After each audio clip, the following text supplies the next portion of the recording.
2 Timothy chapter 1 verses 7. For God has not given us a spirit of fear, but of power, love, and a sound mind. You know, it's very hard not to live in fear. One of my biggest struggles that I've been dealing with lately is anxiety. I've been waking up with this feeling of fear that I am going to get laid off. I'm going to lose my job. Now I do the work, but I just keep living with this fear that one of these days they're going to sit me down, look me in my eyes, and tell me they're going to have to let me go. Now I've tried praying. I tried playing some music on my way to work. I would even use my 15-minute breaks, and I would go into my car and I would just talk to God. But no matter what it is that I did, I could not shake the feeling of anxiety. I could not shake that fear. And some days were worse than others. But then I'm reminded of scriptures like 2 Timothy chapter 1 verses 7, where God has not called me to live like this. He has not given me a spirit of fear, but a spirit of power, love, and of a sound mind. Meaning that any spirit that is not a spirit of love, power, and a sound mind has not come from God. This is a spirit of the enemy. This is a spirit of my flesh. This is a spirit of the world. And what we have to realize and understand is that we're under attack daily. From the moment that we open our eyes to the moment we lay our head to rest, we are under spiritual attack. The devil is after our soul. The world is after our soul.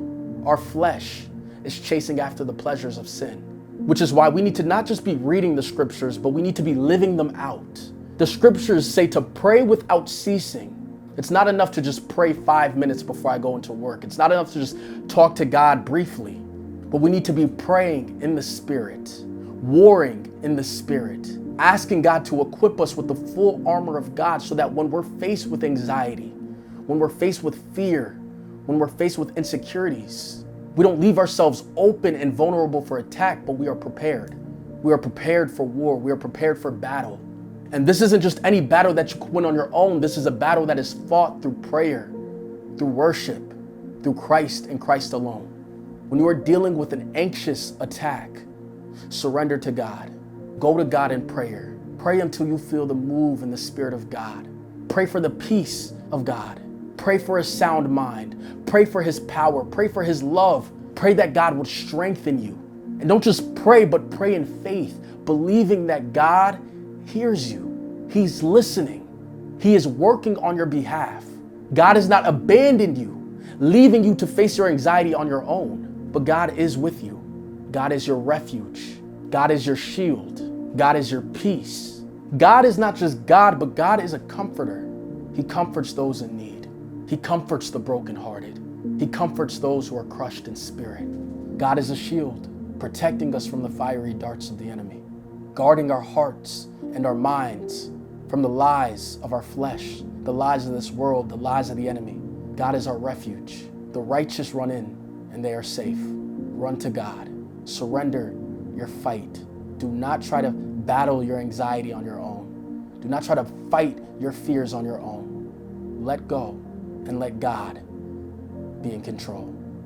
Give your all to God, and He will come through for you. One of the hardest things that we can do is when we're faced with anxiety, we go to the Lord in prayer. See, prayer is not just talking to God, but it's a form of surrender. It's a form of submission. Prayer is how we submit to God.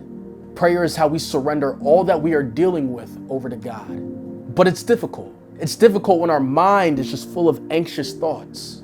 We're worried about what could possibly go wrong. Our mind is focused on the negatives, the worst possible outcomes. It's hard to think straight. It's hard to really even function. It's hard to think at all. But it's in those moments that we have to trust God the most. It's in those moments that we have to let God rule over our hearts. We have to let the peace of God into our hearts, into our minds. See, faith was never meant to be comfortable. A step of faith is one of the most uncomfortable steps you'll ever have to take in your walk with God. A step of faith can oftentimes feel embarrassing. For example, we see Noah. Noah built up an ark in a land where it didn't rain. You don't think people ridiculed Noah, called him crazy, called him all sorts of names? Or let's look at David. David is a shepherd boy. He's a boy, he's a kid, and he's over here standing up to Goliath. His brothers are ridiculing him. The king doesn't even take him serious. But here he is taking a step of faith, one of the most uncomfortable steps any believer could take. When you are faced with your anxiety, when your anxiety feels big like Goliath, when it feels immovable like a mountain. Do not try to conquer it, but learn to surrender it over to God. Proverbs 23 verses 26, it says, "My son, give me your heart and let your eyes delight in my ways." When dealing with anxiety, we need to be giving God our heart, giving God our thoughts, giving God our emotions, our feelings, our worries, and our doubts. We need to stop fixating on everything that can go wrong. We need to stop worrying about a bunch of what ifs. Stop focusing on the worst possible scenarios and just fix our eyes on the Lord. Give him your heart. Trust him. Lean not on your own understanding. Because the truth is we don't really understand anything at all. We don't know what tomorrow brings. We don't know what the next morning brings. We don't even know what the next moment brings. So trust God in every moment. Trust God in your relationships. Trust God with your decisions. Trust God with your plans. Trust in him completely. To surrender to God means to give God complete control. Give him complete control over your situations. Give him complete control over your fears. What it is that is making you so afraid. What it is that's stirring up your anxiety. Give God control over that. Take that step of faith and trust in God. Watch how God will come through for you. Watch how God will deliver on his promises. Watch how God will never leave you nor forsake you. Your anxiety does not diminish God's power. It only diminishes your faith. In the middle of your anxiety, in the middle of your fear, hold on to God. Hold on to your faith. Trust in him. Pray. Get in the word. Lean not on your own understanding. And surrender it all to God. One of the biggest struggles that I face in my walk with God is trusting in him until I see a sign or God gives me almost like a heads up that, hey, I'm here, I'm with you. You're not alone in this. It's hard for me to trust in God in those silent moments, in those moments when I feel as though God isn't speaking, when I feel as though God is nowhere to be found. It's very difficult for me to have faith and to really trust in him. It's kind of like the disciples when they were in the boat with Jesus and he decided to take a nap in the middle of the storm. They were freaking out. They were losing their minds. The boat is getting tossed to and fro in the middle of this storm. They're thinking they're about to sink, that this is their end. This is their demise. There's no way out of this storm. And they look to Jesus and they say, "Are you sleeping?" Like, yo, what's wrong with this guy? He's sleeping in the middle of a storm. Come help us. Come do something. You're just going to let us die out here? And all Jesus had to do was say, "Peace, be still." And the wind, the sea, the waves, and the rain obeyed. It wasn't until the disciples got that sign from Jesus, that they saw him do a miracle, that they started to believe and fully trust in him.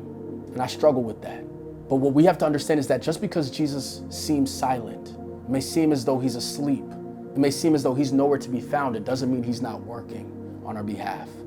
It doesn't mean he's not coming through.